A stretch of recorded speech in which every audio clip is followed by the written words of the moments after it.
Hello everyone, this is Eagle News. I am Eliza Gonzalez Manglikmot in Washington, D.C. It is Saturday, December 4, 2021, here in the nation's capital. This week's stories. Myla Simbulan tells us about how the Omicron variant arrived in the U.S. and has now infected several individuals in the country. For correspondent at large Thomas Likeness tells us how Omicron worries are shaking the world's stock markets, and after a school shooting in Michigan, what needs to be done once and for all. Philip Toledo in Atlanta, Georgia updates us on the city's new mayor and who has entered the state's gubernatorial race. In Toronto, April Masongsong shares with us how Ontario has just reached a grim milestone when it comes to COVID deaths in the province. Still in Toronto, Joshua Santillana reports about an unknown drug killing 2 in the province. For this week's Mind Your Business, Mayan Manzano Guerzon in Aston, Pennsylvania shares with us information about the growth of manufacturing in the country despite supply shortages. For Embassy Files, Arlene Ocampo tells us about film screenings in D.C. hosted by the Embassy of the Kingdom of Netherlands. For this week's Oceania at a Glance, Morgan Goodfellow takes us to Townsville for a medical art prize exhibition. Back here in the U.S., a story about bringing the community together, one turkey dinner at a time. That story from Jane Kathleen Gregorio in Corpus Christi, Texas. And get ready for this week's Behind the Counter with Aika Ira's very simple but truly appetizing recipes for wontons and cheese taco shells. Our coverage begins now. The latest COVID-19 variant, Omicron, is here in the United States as what was forewarned by the country's chief medical advisor, Dr. Anthony Fauci, that it was only a matter of time when the newest threat reaches Americans. We have Bureau Chief Myla Simbulan to tell us how Omicron landed in America. Myla? Thanks, Eliza. The Centers for Disease Control and Prevention confirmed the first case of Omicron variant in the U.S. as it continues to spread around the world. Its arrival had been widely expected in the U.S., and researchers are still trying to determine the extent of the threat it poses. Take a look. So, as some of you may have heard, the California and San Francisco Departments of Public Health and the CDC have confirmed that a recent case of COVID-19 among an individual in California was caused by the Omicron variant. Genomic sequencing was conducted at the University of California at San Francisco, and the sequence was confirmed at the CDC as being consistent with the Omicron variant. The person is an adult under the age of 50 who traveled from South Africa and returned to the U.S. on November 22nd.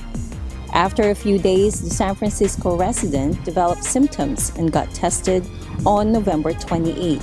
The test came back positive for COVID-19 on Monday, November 29.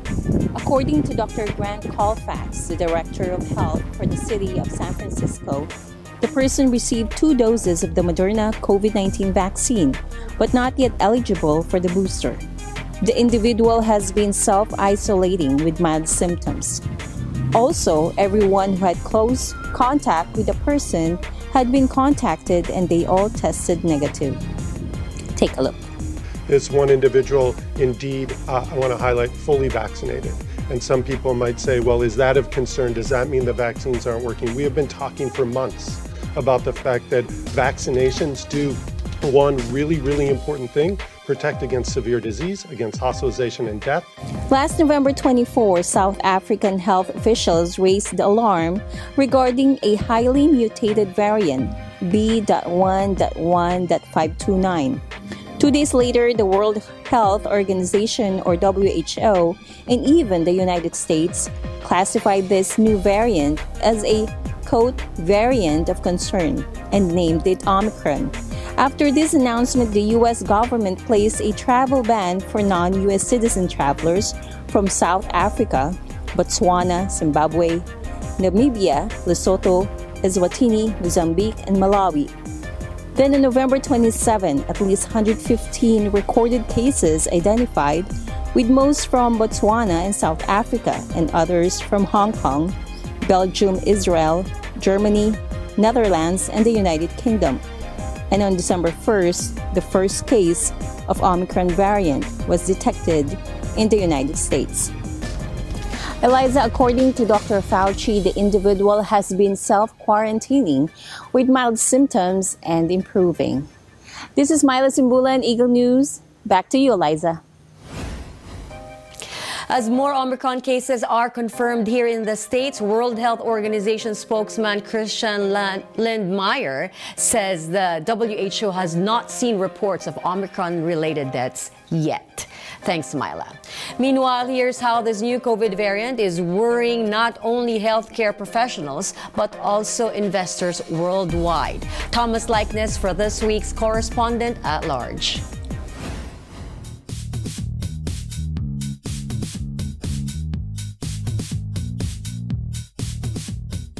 Let's start with the latest on COVID-19. Can you say Omicron? Omicron, the latest variant of COVID-19. Omicron has created panic in the stock markets. Investors are nervous about another economic slowdown and inflation. Oil producers talking about reducing production, predicting lower demand. Healthcare professionals, they're very nervous. Not only do they worry about how contagious this variant is, but they wonder whether it will cause more serious symptoms. And that, of course, would lead to more people being hospitalized and stressing the healthcare system even worse. How does Tedros Adhanom Ghebreyesus, he's the head of the World Health Organization, how does Tedros feel about it? Omicron's very emergence is another reminder that although many of us might think we're done with COVID-19, it's not done with us. Ghebreyesus is telling us we've created conditions that are prolonging the pandemic. Globally, we have a toxic mix of low vaccine coverage and very low testing, a recipe for breeding and amplifying variants. And he says these variants foreshadow future pandemics. Ghebreyesus says it's not a matter of if they will occur, but rather when. The emergence of the highly mutated Omicron variant underlines just how perilous and precarious our situation is. The question of effectiveness of vaccines is on the minds of many. If we need to modify those vaccines that we use now, how long is that going to take?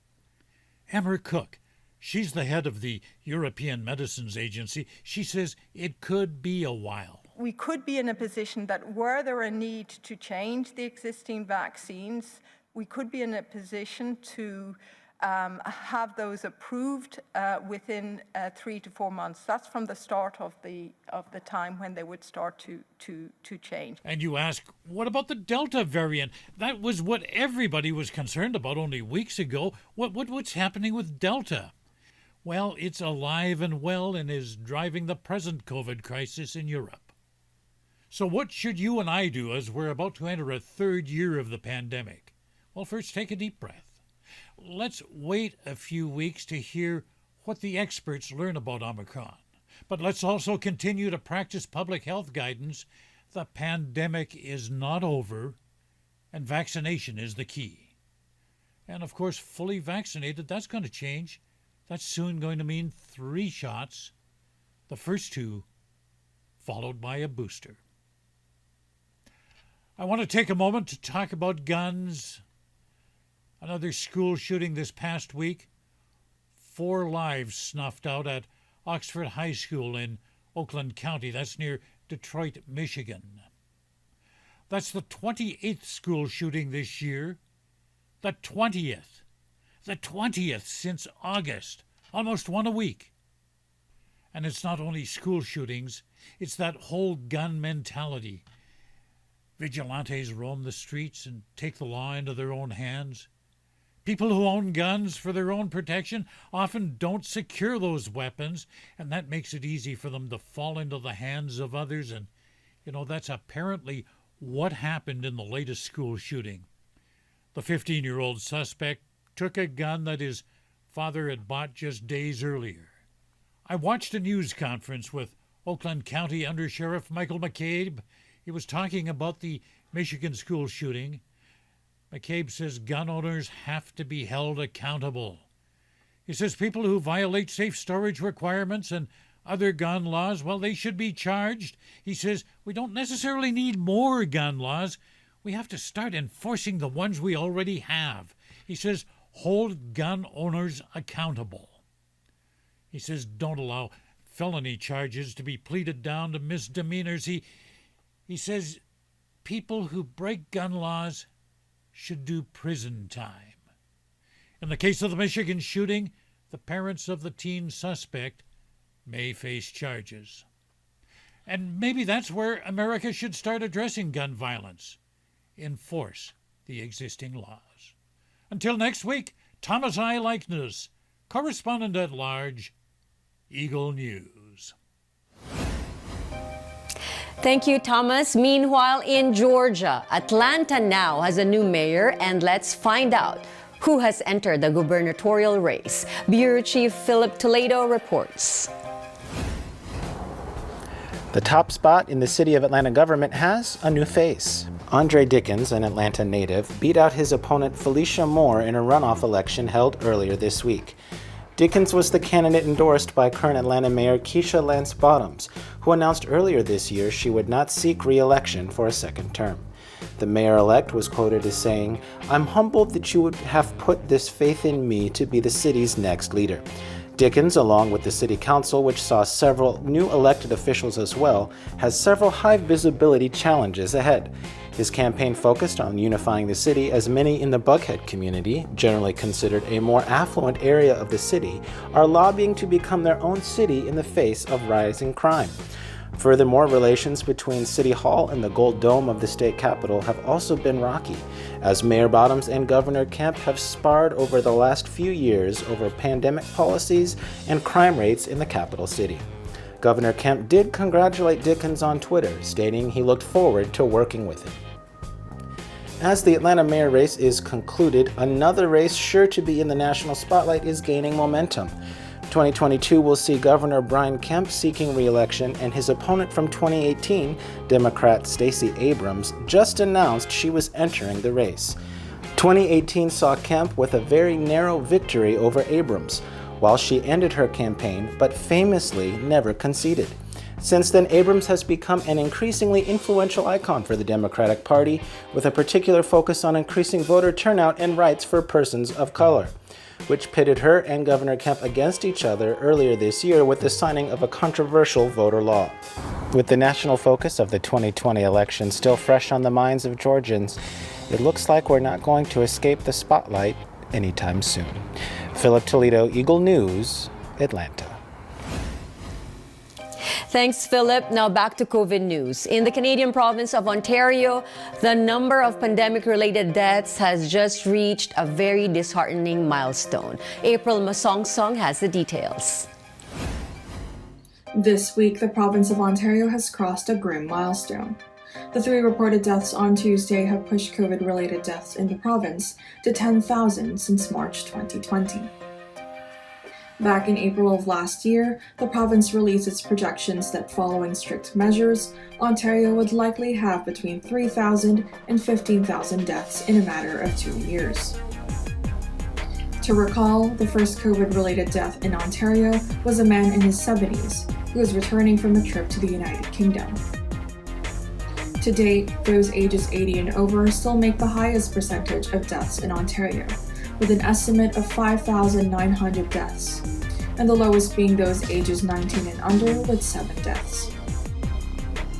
Because of high vaccination rates, the province sees fewer deaths during this 4th wave of the pandemic. Compared to the same month last year, Ontario reports 385 less deaths this month of November. Toronto Public Health still has the highest number of cumulative cases of COVID-19, with 178,192 cases, followed by Peel Public Health with 117,166 cases. Vaccination rates have significantly made a difference to Ontario's COVID statistics this year. Deputy Premier Christine Elliott reported Tuesday that 86.4% of Ontarians 12 years and older are fully vaccinated. 266 people are currently hospitalized with COVID-19. 218 of them are not fully vaccinated.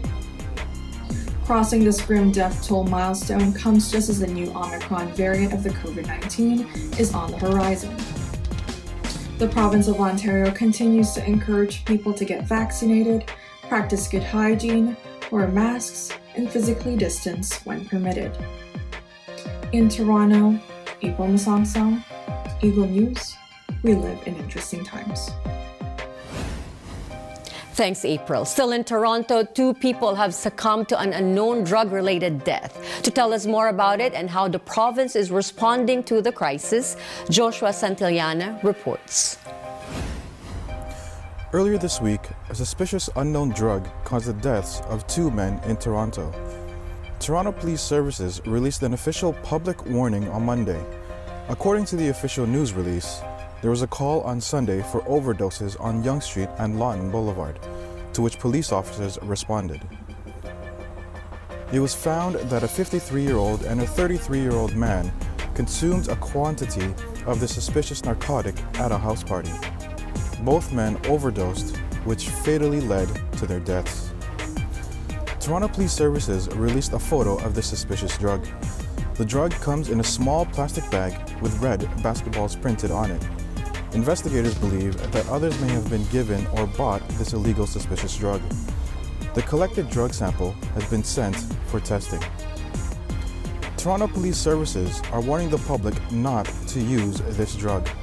They are also asking the public to report anyone who may have seen or have had contact with the suspicious unknown drug, as its effects are potent, dangerous, and lethal.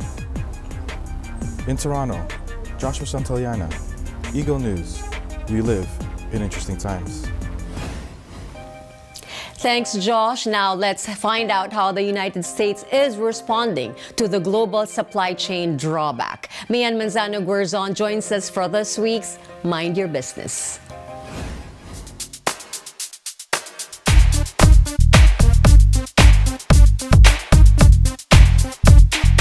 America's manufacturing activity expanded at a faster pace in November amid ongoing challenges in supply chains, and hiring may be easing slightly according to an industry survey. The Institute for Supply Management, or ISM, said its manufacturing index rose 0.3 of a point to 61.1%, posting the 18th straight month of growth. Demand and consumption grew in spite of continuing obstacles, according to ISM survey chair Timothy Fior.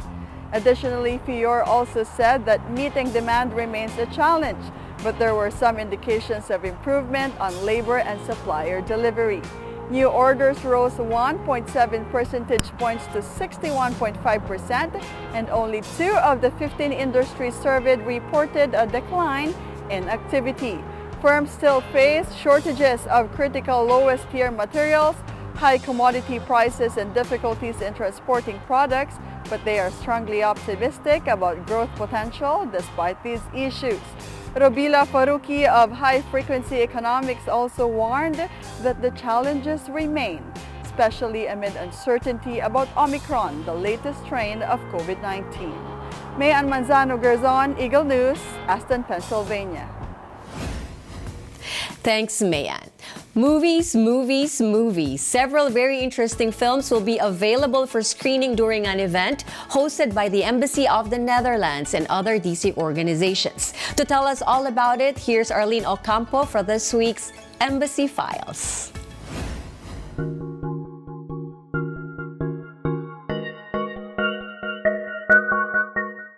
The documentary Invisible Warriors, African American Women in World War II will be shown on Saturday, December 11th at the Martin Luther King Jr. Memorial Library here in Washington, D.C.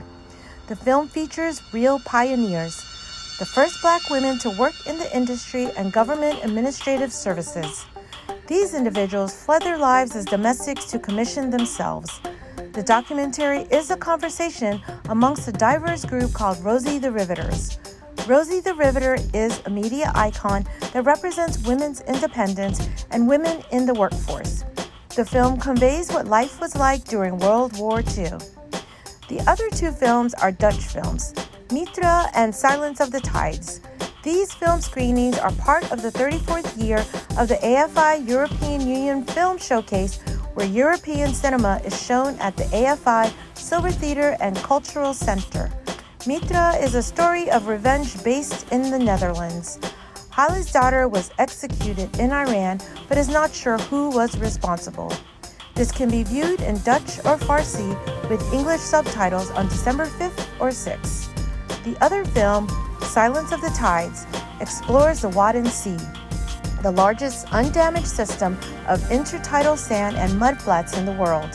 The screening illustrates interrelationships between all creatures living in this unique ecosystem, both in the sea and on land.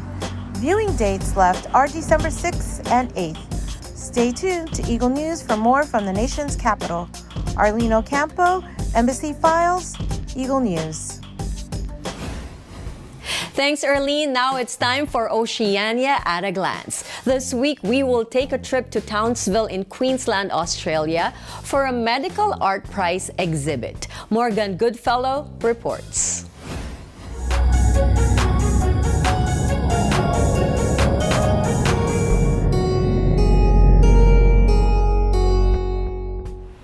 The Umbrella Art Studio here in Townsville, Queensland, hosts its annual Bamford Medical Art Prize exhibition, highlighting the talent and creativity of Umbrella's artists. This year, the Bamford Medical Art Prize exhibition will present works representing the theme of power. More than 90 of Umbrella's artists and members have responded to concepts of politics, social status, electricity, and other interpretations that explicitly present the theme of power in various creative ways. The exhibition will feature a $1,000 art prize generously sponsored by Bamford Medical. In addition, a $500 Light-Through Lenses Photo Media Prize has been generously sponsored by Al Green. Observing health protocols, this exhibition will be on display from the 26th of November to the 19th of December. If you happen to be in the area, be sure to check out this amazing display of art. Morgan Goodfellow, Oceania at a Glance, Eagle News. Thank you, Morgan. Every year, for more than 25 years now, Corpus Christi residents in need of a warm meal during the holidays get together for a free turkey dinner. This year, 500 meals have been prepared, delighting residents amid very trying times. Bureau Chief Jane Kathleen Gregorio with this heartwarming story. Thanksgiving Day is a time when most people are sharing meals and gathering with their loved ones. But for individuals who might be far from their family or lack the means to cook a holiday meal this year, the Joe Salem Annual Thanksgiving Dinner invites everyone to the table by sharing 500 hot turkey dinners with the public. This event, which is free to the community, was first founded in the 1940s by the late Joe Salem, a Corpus Christi native, retired veteran, businessman, philanthropist, and former state Texas representative, as a way to bring people from all walks of life to share a hot turkey meal together on Thanksgiving Day. Event coordinator Lisa Sines took over the reins in 1998 and to this day continues to organize volunteers and sponsors to keep the legacy of Joe Salem alive. I've been fortunate to be able to be a part of this event for probably about 27 years now. It does take a lot of hard work, a lot of preparation, but everything is just so well organized with the great help of people that come together to make this successful. We'll be preparing 500 fruit bags that will be given along with our lunch on Thursday. It's just truly a blessing, and we're thankful for those people who are going to come in who really don't have to be here when they could be at home with their families. We're so grateful for them. I've been doing this for about over 25 years now, so thank God. And I feel good. Every year it gets better and better and bigger every year. So in spite of the pandemic, yes. I am in charge of the music here. I am the entertaining part, and I give the countdown. Mr. Salem started off by giving the newspaper boys the meal first, and then it grew bigger and bigger, and he's had a big heart. So I got to meet Mr. Salem, and I knew him. I know the family, and We all get along very well. He loved the music and the entertainment. Though in the past the dinners were held in person, this year it is held as a drive-by pickup in response to COVID-19 safety protocols.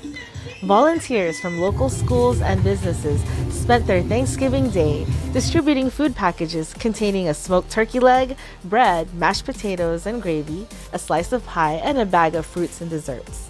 I'm Zara Irving. I'm here at Joe Salem. Excited. I'm going to be the one holding the stop sign, making sure the cars are coming up where they're supposed to be and directing them traffic. How many times have you volunteered for this event? This will be my second year. I feel so great. It feels so good to get back to the community and be a part of something in Corpus. So we have about 1 minute and the line is about to go forward as they start distributing the bags of Thanksgiving meals to all the cars that have lined up. So we're waiting in anticipation.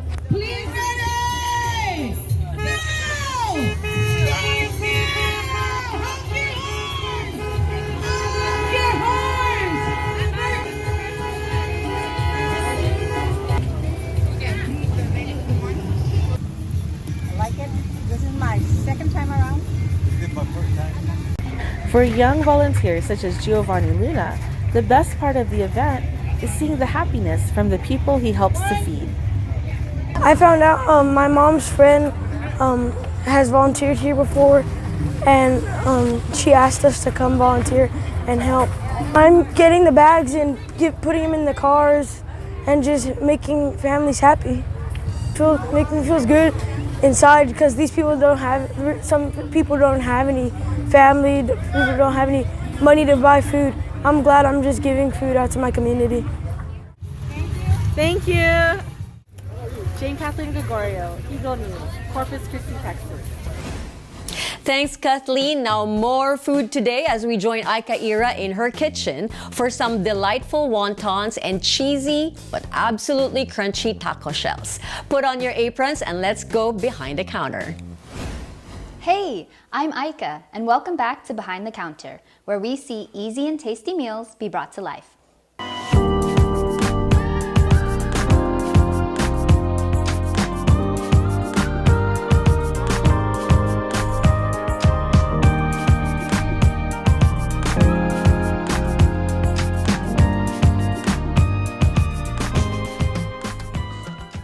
This week, we take a break from sweets and have 2 savory recipes with minimal ingredients but are packed with flavor. First up, we have wontons.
Next up, cheese shell tacos. And let me tell you, it doesn't get any more cheddar than this.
Check back here for full recipes, and if there's a dish that you'd like to see, let us know in the comments below.